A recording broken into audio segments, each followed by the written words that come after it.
ಸಿದ್ದರಾಮಯ್ಯನವ್ರು ಎಣಿಸ್ಬೇಕು ಅಂತ ಸಿದ್ದರಾಮಯ್ಯನವ್ರ ಮೇಲೆ ಪರಮೇಶ್ಗೆ ಆಗಲಿ, ಡಿ ಕೆ ಶಿವಕುಮಾರ್ಗಾಗಲಿ, ಖರ್ಗೆ ಅವ್ರಿಗಾಗಲಿ, ಎಂ ಬಿ ಪಾಟೀಲ್ಗಾಗಲಿ, ಎಚ್ ಕೆ ಪಾಟೀಲ್ಗಾಗಲಿ ಯಾರಿಗೂ ಇಷ್ಟ ಇಲ್ಲ. ಯಾಕೆಂದರೆ ಸಿದ್ದರಾಮಯ್ಯನವರು JDS ಪಾರ್ಟಿಯಿಂದ ಬಂದಂಥವ್ರು. ಇಲ್ಲಿ ಬಂದು 2 ಬಾರಿ ಮುಖ್ಯಮಂತ್ರಿ ಆದರು. ಅವರು ಕಾಂಗ್ರೆಸ್ಸಲ್ಲಿ ಬಾವುಟನೂ ಕಟ್ತವ್ರಲ್ಲ. ಇವರೆಲ್ಲರೂ 50 ವರ್ಷದಿಂದ, ಖರ್ಗೆ ಅವರು 8 ಬಾರಿ ಶಾಸಕರಾಗಿದ್ದವರು. ಅವ್ರನ್ನೇ ಇಲ್ಲಿಂದ ಓಡಿಸಿದ್ರು ಇಲ್ಲಿಗೆ ಕೇಂದ್ರಕ್ಕೆ. ಇಲ್ಲಿದ್ದರೆ ಗೊಂದಲಗಳಾಗ್ತವೆ ಅಂತ ಎಲ್ಲರೂ ಕೂಡ ಸಿದ್ದರಾಮಯ್ಯನ ಮೇಲೆ ಹತಾಶರಾಗಿದ್ದಾರೆ. ಸಿದ್ದರಾಮಯ್ಯ ಒಳ್ಳೆಯ ಒಬ್ಬರು ಆಡಳಿತಗಾರರಿದ್ದರು, ಇಲ್ಲ ಅಂತ ನಾನು ಹೇಳಲ್ಲ. ಆದರೆ ಇದು ಯಾವುದೋ ಈ ಮೂಢ ಹಗರಣದಲ್ಲಿ ಸಿಗಾಕೊಂಡು ಪಾಪ ಅವ್ರ ಕುತ್ತಿಗೆಗೆ ಎಲ್ಲ ಇಟ್ಬಿಟ್ಟಿದ್ದಾರೆ. ಎಲ್ಲರೂ ಸೇರಿ ಅವ್ರನ್ನ ಸಿಗಿಸೋರೆ. ಕಾಂಗ್ರೆಸ್ನವರೇ ಸಿಕ್ಸಿರೋದು ಇದನ್ನು. ಅದರಿಂದ ಸಿದ್ದರಾಮಯ್ಯನವರು ಅಡ್ಕತ್ತರಿ ಸಿಗಾಕೊಂಡವ್ರೆ. ಈಗ ಇಳಿಸ್ಬೇಕು, 100ಕ್ಕೆ 100 ಇಳಿಸ್ತಾರೆ ಅವರು. BJP ಯಾರು ಅದಕ್ಕೆ ಪ್ರಯತ್ನವೂ ಮಾಡಲ್ಲ, ಅದು ಸುದ್ದಿಗೂ ಹೋಗಲ್ಲ. ಇದು ಎಲ್ಲ ತಂತ್ರ ಮಾಡಿರೋದು, ಕುತಂತ್ರ ಮಾಡಿರೋಂಥದ್ದು ಎಲ್ಲ ಕಾಂಗ್ರೆಸ್ನವರು. ಈಗ ಎಲ್ಲರೂ ಈಗ ಚೇರ್ ಮೇಲೆ ಟವಲ್, ಮುಖ್ಯಮಂತ್ರಿ ಚೇರು ಖಾಲಿ ಆಗೋದನ್ನು ಕಾಯ್ತವ್ರೆ. ಎಲ್ಲರೂ ಟವಲ್ ಹಾಕೊಂಡು ಕೂತವ್ರೆ. ಯಾರೋ ಫಸ್ಟ್ ಪರಮೇಶ್ವರ್ ಅವರು ಸಿದ್ದರಾಮಯ್ಯನ ಯಾಕೆ ಇವ್ರು ಯಾರು ಬೈತಿಲ್ಲ ಅಂದರೆ, ಸಿದ್ದರಾಮಯ್ಯ ಯಾರು ಹೇಳ್ತಾರೋ ಅವ್ರು ಮುಖ್ಯಮಂತ್ರಿ ಆಗ್ತಾರೆ ಅನ್ನೋದು ಒಂದು ರಾಜಕೀಯ ವ್ಯವಸ್ಥೆಯಲ್ಲಿ ಒಂದು ವ್ಯವಸ್ಥೆ. ಅದು ಯಾರು ಇಳಿತಾರೋ ಅವ್ರು ಯಾರು ಹೆಸರು ಸೂಚಿಸ್ತಾರೋ ಅವ್ರ ವೆಯ್ಟ್ ಜಾಸ್ತಿ ಇರುತ್ತೆ.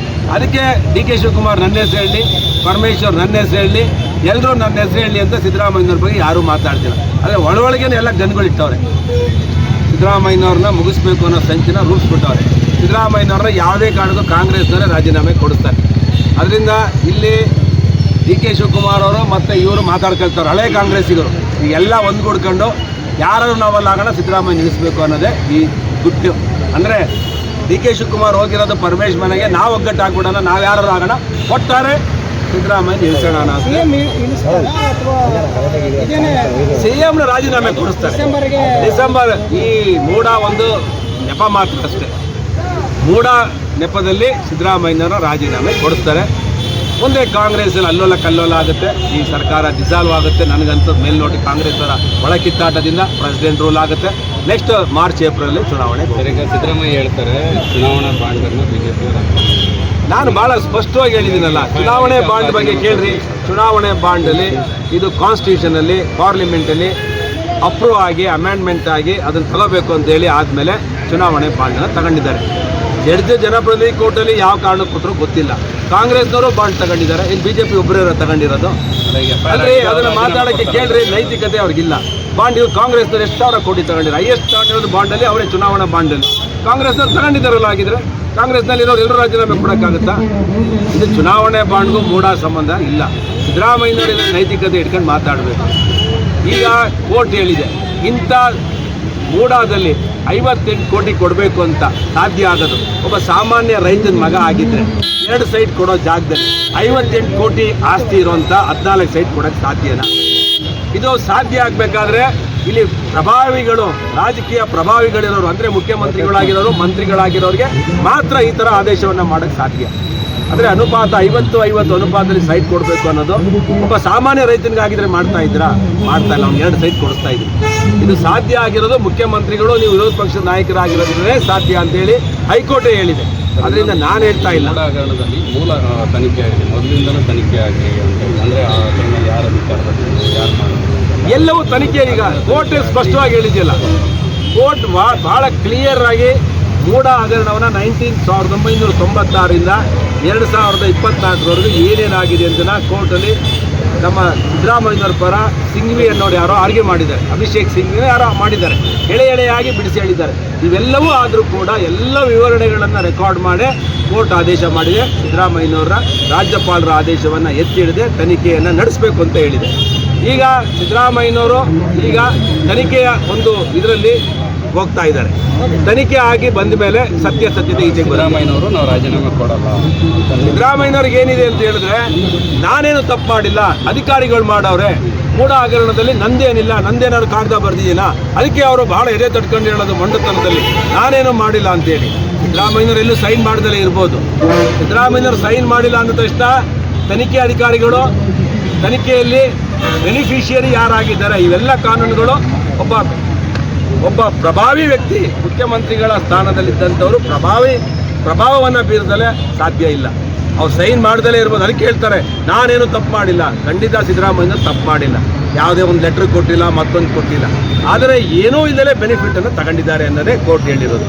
ಅದರಿಂದ ಸಿದ್ದರಾಮಯ್ಯನವರು ತನಿಖೆ ಆಗೋವರೆಗೂ ನಾನೇನು ಮಾಡಿಲ್ಲ, ನಾನು ಪ್ರಾಮಾಣಿಕ ಅನ್ನೋದು ತಪ್ಪು. ಅಧಿಕಾರಿಗಳು ತನಿಖೆ ಮಾಡ್ತಿದ್ದಾರೆ. ತನಿಖೆ ಮುಗಿಯೋವರೆಗೂ ಅವ್ರು ಮಾತಾಡದೆ ಹೋದರೆ ಒಳ್ಳೆಯದು, ಇಲ್ಲ ಅಂದರೆ ಪ್ರಭಾವ ಬೀರುತ್ತೆ ಅನ್ನೋದ್ರಲ್ಲಿ ಅರ್ಥ ಬರುತ್ತೆ ಅಂತೇಳಿ ನನ್ನ ಅಭಿಪ್ರಾಯ. ಕುಮಾರಸ್ವಾಮಿ ಅವರು